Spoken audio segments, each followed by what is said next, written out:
Welcome to the 65th reading of my memoir, The Innocence of Guilt. I lose my dad. We moved into our new furnished flat, 26 Elms Avenue, and soon settled in. Much smaller than our previous place, but cozy. A bed sitting room, bathroom, and kitchen. The back door led into a garden badly overgrown with weeds, but with a clothesline and a resident hedgehog, which I picked up and quickly put down, owing to all the fleas on its body. 1 month after moving in, a Friday, July 15th, at work. Matron came out from her office to see me. She spoke in her usual stilted style of voice. "You have a visitor, nurse. He's in my office. You can go in." I walked in to see Reverend Bailey standing in the room. He gave me his usual look of love and kindness. Matron closed the door on us and left us alone. "What a surprise to see you here," I exclaimed, thinking Mum must have told him about my new job and he'd decided to come and see for himself. He didn't return my smile. "I'm afraid I have bad news," he said. "My grandfather. It's my grandfather, isn't it?" I responded, not knowing who else it could possibly be if he'd come to tell me somebody in my family had died. "No, it's not your grandfather." "I'm so sorry. It's your father." I couldn't believe it. My dad was only 61. Apparently he'd collapsed in the boiler room at the factory the previous day. Mum contacted Reverend Bailey and he offered to bring me the sad news in person. I thanked him for coming to tell me and invited him to come to the flat to see Brian later on, but he said he had a meeting to attend and left. I felt strangely unmoved by the news, as if it had happened to someone else. The helpers said how sorry they were to hear of the death, and I thanked them. I told Matron I would be spending the weekend in Colchester. She was distant with me, as was her way. "See you on Monday then, nurse," she said as I left. When Brian arrived home, I'd already packed Dad's small brown case, my only desire to go home. During the 2-hour journey, a constant refrain ran through my head. "It's all right. It isn't Din who's dead. It's Dad." I didn't cry. At Wickham Road, David opened the front door and let me in. Through into the living room.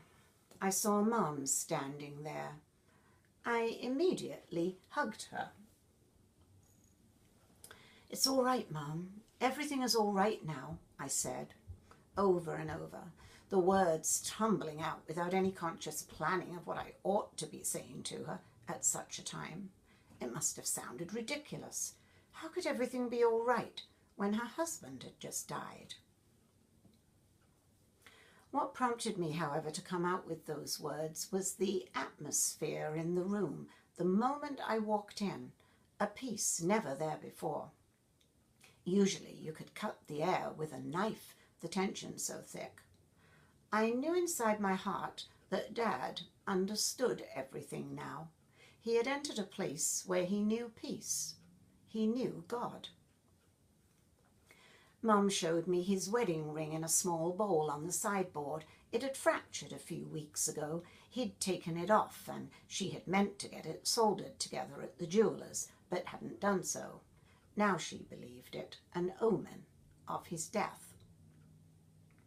I kept asking her why he died so suddenly, but she didn't seem to know or care. David said he'd had a heart attack, but the exact reason for it hadn't yet been determined. There would be a post-mortem. He never told me the results, so for weeks afterwards I regularly asked Mum because I wanted the details. "I don't know," she'd say, shrugging her shoulders and changing the subject. The weeks turned into months, and I stopped asking. Din took the loss of his son badly. He sat at the table sobbing. Why couldn't it have been me? It should have been me. To him it made no sense. 89 years old, his wife, 5 brothers and 4 sisters, all dead, plus all of his friends. Now the second of his sons, the first being little 3-month-old baby Walter, dead over 60 years ago, but certainly still lovingly remembered. What point in him being alive? After the weekend, I stayed on. I couldn't go back to London and leave Mum to cope with things on her own, not so soon. I didn't care if I lost my job over it. I expected it. David handled the arrangements for the funeral and dealt with all the paperwork surrounding Dad's affairs, but Mum was in no shape to look after the cooking and cleaning. I took over and did what needed to be done. The activity shielded me from the reality of his death. I slept beside Mum in the double bed she and Dad once shared. She cried herself to sleep every night, and I had no words or physical comfort other than that first hug to offer her. I'd never been good at things like that. She wanted me to go and see Dad at the funeral parlour. I didn't want to go, as I wished to remember him the way I'd last seen him 6 weeks before. I wanted to hold that memory of him in my mind, standing on the street corner, waving, a smile on his face. But Mum insisted, so I dutifully went. The 3 of us, Mum, David and me, walked into the room where he lay in his coffin up against the far wall. Mum nudged me and whispered, "Go and see him, dear." I gingerly walked over to the coffin. It wasn't him inside it, of course. He wasn't there anymore. The body that once belonged to my father was dressed in a silly white satin gown, something he'd never have worn whilst alive. His arms were folded across his chest. A huge, ugly gash on his forehead jolted me into action, protective towards his body. "What happened to his head?" I asked Mum, thinking somebody should have done something to the wound. Stitched it up, maybe? "That's where he hit his head on the boiler when he fell," she quietly replied. I then realized it didn't matter. He didn't feel any more pain. He didn't feel anything anymore. Mum wanted to linger, but not me. I'd seen enough. She asked me if I wanted to kiss him goodbye, but I didn't know if it was okay to kiss a dead body, so I said no. I didn't know he was sanitized, more in death than he had ever been in life. Mum leaned over and gave him a gentle kiss on his forehead, and I thought that gesture so odd, not used to seeing her show affection towards him. Such a relief when we left and went home. I wished I hadn't gone. The image of him in that coffin haunted me for months, replacing the memory of my last precious time with him, the time when we were a loving father and daughter, the only time. Brian came for the funeral. I wore a grey skirt and jacket, the only formal clothing I possessed. I asked Mum if she thought people would think me disrespectful if I wasn't in black, but she said it didn't matter. I knew my dad wouldn't mind. The service was held in Eld Lane Baptist, where Dad proudly gave me away 8 months before.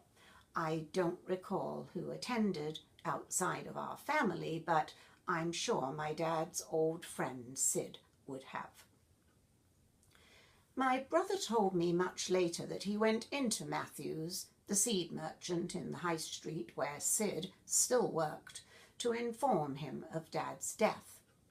Sid stared in disbelief, reached out to grab David's arm and cried openly in the shop in front of all the staff and customers. David said they must have been very close friends for him to have reacted in such an emotional way in public. Din Din didn't go to the cemetery, probably too much for him. I know I found it so. I could barely look when the coffin was lowered into the ground. So surreal that my father lay inside it and I would never see him again. Back at Mum's, someone had made tea and sandwiches and a small group sat in the front room. I sat with them until the impact of my father's death hit me with the intensity of the blows I received from him as a child. I left and went into the back room, where sobs racked my body and opened up my heart to grieve. I stayed on for the second weekend, but told Mum I had to go home and see if I still had my job.